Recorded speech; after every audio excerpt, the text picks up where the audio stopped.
Guys welcome back to my YouTube channel. જય શ્રી રામ, જય Dwarkadhish. I hope કે તમે બધા મજામાં જશો. તો સવારમાં અમે લોકો જાગી ગયા છીએ અને અત્યારે વાગ્યા છે 10. હું પોતા મારીને ફ્રી થઈ ગઈ છું અને અમારે ઘરે આવી ગયા છે એક મહેમાન.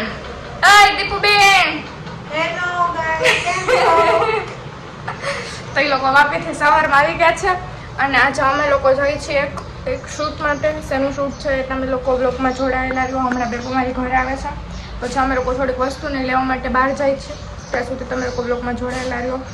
બેબો આવી ગઈ છે ને અમે લોકો આવી ગયા છે ત્યારે શ્રુતિના ઘરે બધું ડિસ્કસ કરવા માટે કે હવે શું છે ને શું કરવાનું છે, કેમ છે. અને બહાર વરસાદ જેવો માહોલ ચાલુ છે ને બેબોને તો તૈયાર જ થવું હોય. જો બધે દંત્યો લઈને મંડી પડે તૈયાર થઈ જાવ, તૈયાર થઈ જાવ. વારો નહીં આવે મારે કોઈના તૈયાર થવામાં. તો હવે અમે પહોંચી ગયા છીએ શ્રુતિના ઘરે. નક્કી કરી કેમ છે ને કેમ નહીં. હું તો રેડી નથી થઈ, આમને છું સવારની. તો તમે લોકો બ્લોગમાં જોડાયેલા રહ્યો.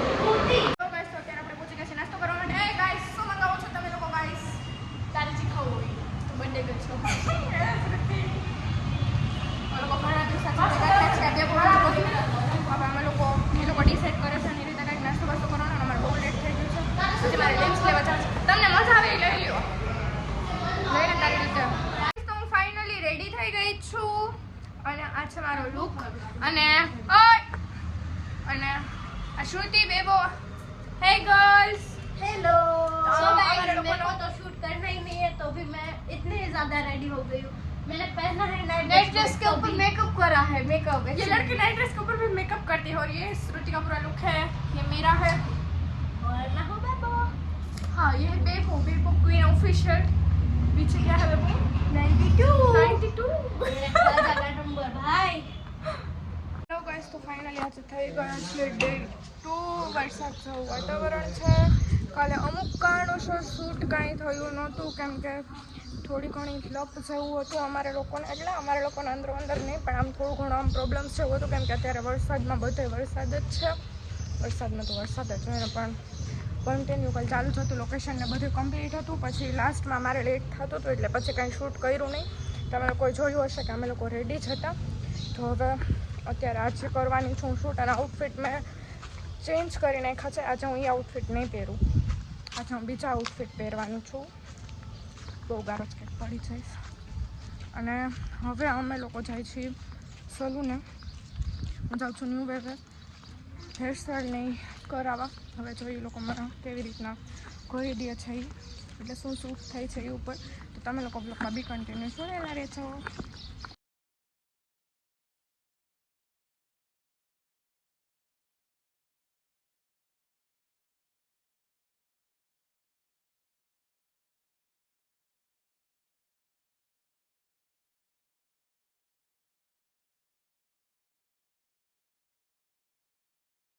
તો ફાઇનલી આપણે પહોંચી ગયા છીએ ન્યૂ વેવ સલૂને અને ફાતેમા બેન આપણી સાથે છે. હવે એ મને હેરમાં કંઈક યુનિક કરી દેવાના છે, તો આપણે જોઈ લઈ.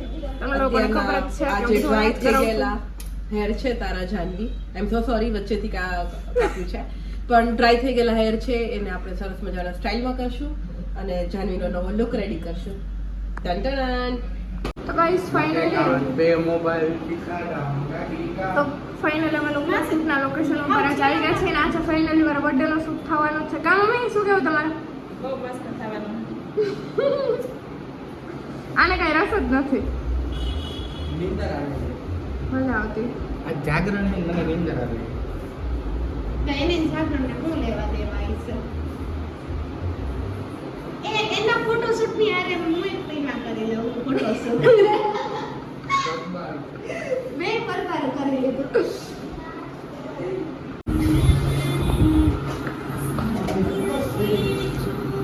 ગાઈસ આને મારો બગડો તોડી નાખ્યો હે. જોઈ લો, આ પાડા જેવા એની માથે બે ગયા છે. એકડો જ વૈધો હે અમારો બગડો. એના આમ તોડી નાખ્યો છે.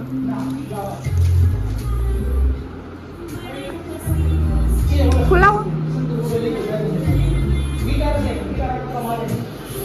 ફોડી નાખું.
શૂટ કરીને અત્યારે ઘરે આવી ગયા છીએ અને જમવાનું બધું થઈ ગયું છે અને હું થઈ ગઈ છું અત્યારે ફ્રી.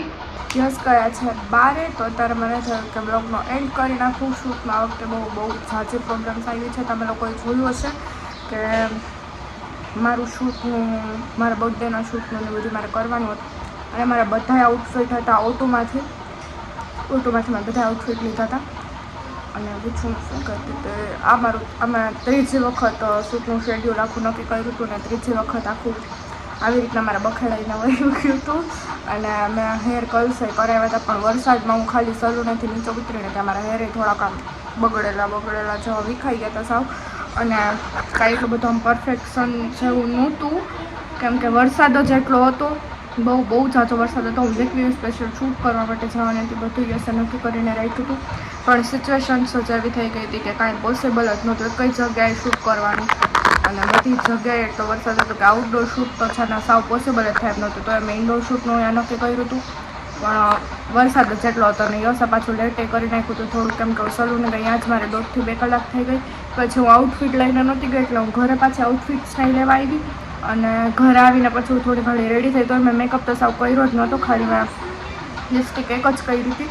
અને પછી અમે અહીંયા નજીકમાં જ શૂટ કરાવી નાખ્યું, કેમ કે દૂર તો કંઈ જવાય એમ હતું નહીં.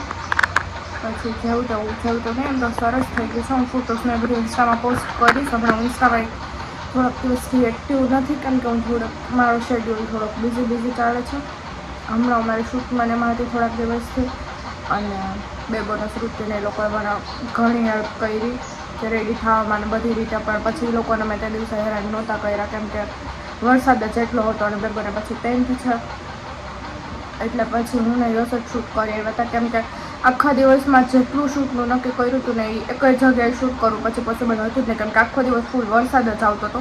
મેં વચ્ચે કંઈક વરસાદની ક્લિપ પણ નાખી છે, કેમ કે મારે ફર્સ્ટ તો આ ઘરે જ કરવાનું હતું. પછી મેં નક્કી કર્યું કે કેમેરામેન સાથે વાત કરીને મેં આઉટડોર શૂટનું નક્કી કર્યું હતું. તો આઉટડોર શૂટમાં એટલે જવાય એમ હતું નહીં, એટલે આમ જવાય એમ તો હતું, પણ છે ને બહુ ઝાઝો વરસાદ હતો, એટલે પછી અમે લેકવ્યુએ જવાનું કેન્સલ કર્યું. પછી અમે અહીંયા ઘરે જ શૂટ કરવાના હતા, તો બહાર એટલો વરસાદ હતો ને કે મારે બહારે કંઈ શૂટ થાય એમ જ નહોતું. અને ઘરે તો અહીંયા મારે કેવી રીતના શૂટ કરવું, અહીંયા એટલે આમ લોકેશન નહીં તો સારું છે, પણ આમ એવી રીતના જેવું જોતું હોય ને એવી રીતના શૂટ થાય એમ નહોતું, લાઇટિંગ ને એ બધું. એટલે પછી એસના ફ્રેન્ડ સાથે અમે વાત કરીને એના સ્ટુડિયો પર જ શૂટનું ને બધું નક્કી કરી લીધું હતું. અને પછી અમે શૂટ કર્યું, તો મેં 21 જેવું લીધું હતું. તો મેં ભાઈને કીધું હતું કે આ 1 નથી, તો એ આપ્યો હતો, મને એ આપી દીધું ભૂલથી. મેં કીધું હતું, મેં કીધું આ એ જ છે, તો એ ભાઈ માયના નહીં. તો અમે એ બે લઈને ગયા અને સલૂને સ્ટુડિયો એ તમે લોકો જોયું થશે કે ફૂલ આવતા હતા, તો અહીંયાથી એ નીકળ્યો. તો પાછો અમે લોકો 1 ગોતવા ગયા, અને 1 ગોતીને જેવો ફૂલ આવ્યો ને યસ છે ને 2 પર બેસી ગયા, એટલે 2 તૂટી ગયો હતો. એટલે પાછો અમે લોકો 2 ગોતવા ગયા. આવી રીતના 1 ને 2 બે પાછા લીધા અને થોડું ઘણું બધું ડેકોરેશન નહીં કર્યું, કેમ કે સ્ટુડિયો અમારે એટલું બધું ડેકોરેશન કે કંઈ કરવાનું નહોતું. અને જેમ બને એમ ફટાફટ શૂટનું અમારે લોકોને ક્લિયર કરવાનું હતું, એટલે પછી અમે જેમ તેમ ત્યાંથી બધું શૂટ કરી લીધું. અને પછી અમે અત્યારે ઘરે આવીને જમીને બધા સૂતા છે, એટલે મને થયું કે બ્લોગનો એન્ડ કરી નાખું. તો આજનો બ્લોગ આપણે અહીંયા જ એન્ડ કરીએ. મળીએ એક નવા બ્લોગમાં. ત્યાં સુધી જય શ્રી રામ, જય દ્વારકાધીશ.